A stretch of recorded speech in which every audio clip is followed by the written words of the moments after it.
En un pequeño pueblo sur de Estados Unidos, donde el fútbol americano es más que un deporte, donde es casi una religión, la vida fluye entre entrenamientos, partidos y gradas repletas. Pero a veces entre lo cotidiano y lo esperado aparece alguien que no encaja. Alguien que no tiene voz en el mundo, pero que con el tiempo termina hablando al corazón de todos. Ese alguien fue James Robert Kennedy, aunque todos lo conocían por un apodo que gritaba su esencia. Radio no habla mucho. Caminaba solo con una radio vieja pegada al oído y una sonrisa ingenua dibujada en el rostro. Vivía en una rutina casi invisible para el resto del mundo. Empujaba un carrito de supermercado, escuchaba su música, observaba desde lejos, siempre desde la barrera, y aunque la mayoría pasaba de largo, sin notarlo, él seguía ahí, día tras día, sin quejarse, sin pedir nada.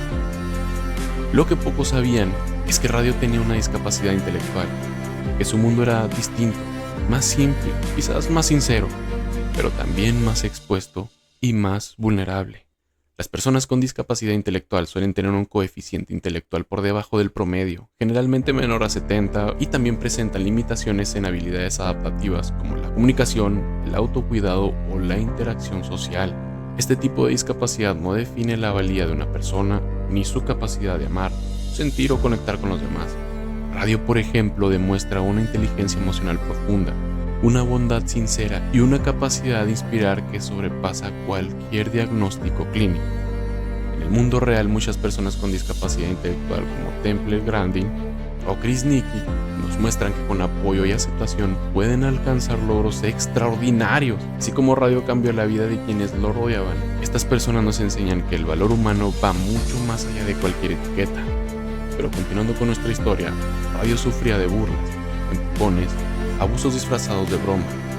No porque hiciera daño, sino porque era diferente, porque era fácil, porque en un pueblo donde todos miran al frente, nadie se detenía a mirar a quién caminaba al margen.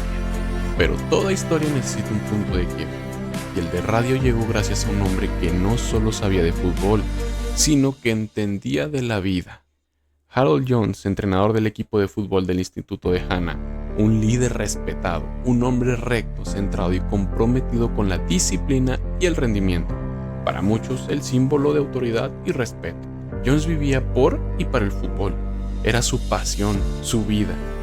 Pero también arrastraba culpas, decisiones del pasado que no logró reparar, silencios que nunca se atrevió a romper.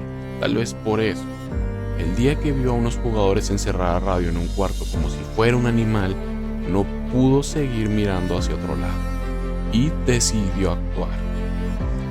Lo que para muchos fue solo una travesura de mal gusto, para el entrenador Jones fue una llamada de atención. Por primera vez en mucho tiempo, el fútbol no era lo más importante en su día. Era ese chico, con ropa vieja, ojos asustados y una radio como escudo. ¿Te has puesto a pensar cuántas veces nos hemos reído de alguien sin pensar lo que siente al otro lado de la burla?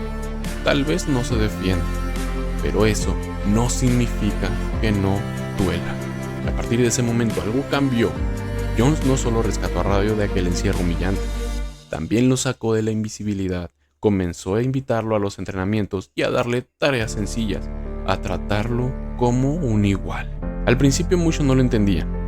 Algunos padres lo criticaron, algunos jugadores se burlaban, pero poco a poco Radio empezó a ocupar un espacio que nadie esperaba, el del alma del equipo. No por su talento, sino por su entusiasmo, su entrega, su amor incondicional. Iba a todos los entrenamientos, celebraba cada punto como si fuera una final, se convirtió en el asistente del equipo, luego en animador.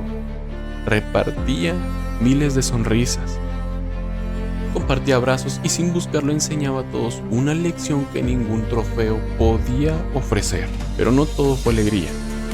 La sociedad, como siempre, se resiste al cambio. Algunos padres comenzaron a cuestionar la presencia de Radio en la escuela. No pertenece aquí, decían. Puede ser un peligro, insinuaban. Lo veían como una distracción, una carga, incluso dentro del propio equipo. Algunos chicos no lo respetaban, lo empujaban, se burlaban, lo usaban como blanco de bromas crueles, creyendo que él no lo entendía, pero lo hacía. A su manera, Radio sentía el rechazo, la tristeza, y a veces se alejaba. Guardaba silencio, se encogía en sí mismo como si volviera a esa jaula invisible en la que vivió gran parte de su vida. Pero entonces surgía la figura de Jones, siempre firme, siempre presente, defendiéndolo frente a padres, frente a colegas e incluso frente a su propia familia, que a veces no entendía por qué estaba invirtiendo tanto tiempo y energía en ese chico. Pero Jones no lo hacía por caridad, lo hacía porque radio también lo estaba transformando a él. Le devolvió la mirada al corazón, le recordó lo que de verdad importa, que los títulos son solo metal frío si no hay humanidad detrás. Entre ambos nació una relación profunda, una amistad sincera. Radio comenzó a confiar, a reír más, a hablar más, se convirtió en parte del colegio no como una excepción, sino como un símbolo. Pero la vida no deja de poner pruebas y la más dura para Radio llegó con la muerte de su madre. Ella había sido su única guía, su única familia, una mujer sencilla que lo protegía del mundo sin exigirle nada. Su fallecimiento dejó a Radio solo, desamparado, y fue en ese momento donde el pueblo entero tuvo que tomar una decisión: mirar hacia otro lado o hacer lo que es correcto. Fue entonces cuando Jones dio un paso más allá, no solo como entrenador, sino como ser humano. Se hizo cargo de Radio, se convirtió en su figura paterna, le ofreció algo más que un lugar, le ofreció una familia. Cuando se va la única persona que te entendía sin palabras, ¿quién te recoge del suelo? ¿Quién te da esas razones para seguir? Y así, poco a poco, lo que comenzó como un gesto de individualidad fue contagiando al pueblo. Los mismos que lo ignoraban lo aceptaron, los que se burlaban comenzaron a respetarlo, los que lo veían como el chico raro terminaron llamándolo amigo. Porque Radio no cambió por ellos, fueron ellos quienes cambiaron por Radio. Con el paso de los años se convirtió en una figura legendaria en el pueblo de Anderson. Su historia trascendió las canchas, los salones y los límites del tiempo. Y aunque la película muestra solo una parte de su vida, la realidad es aún más poderosa. Radio siguió yendo a la escuela por más de 50 años, y hasta el día de su muerte en 2019 seguía animando al equipo, repartiendo abrazos y recordándole a todos que la grandeza no se mide en estadísticas, sino en bondad. Me llaman Radio no es una historia de deporte, es una historia de humanidad, de inclusión, de segundas oportunidades, de cómo un alma pura sin títulos ni discursos fue capaz de educar a todo un pueblo, con solo ser él mismo.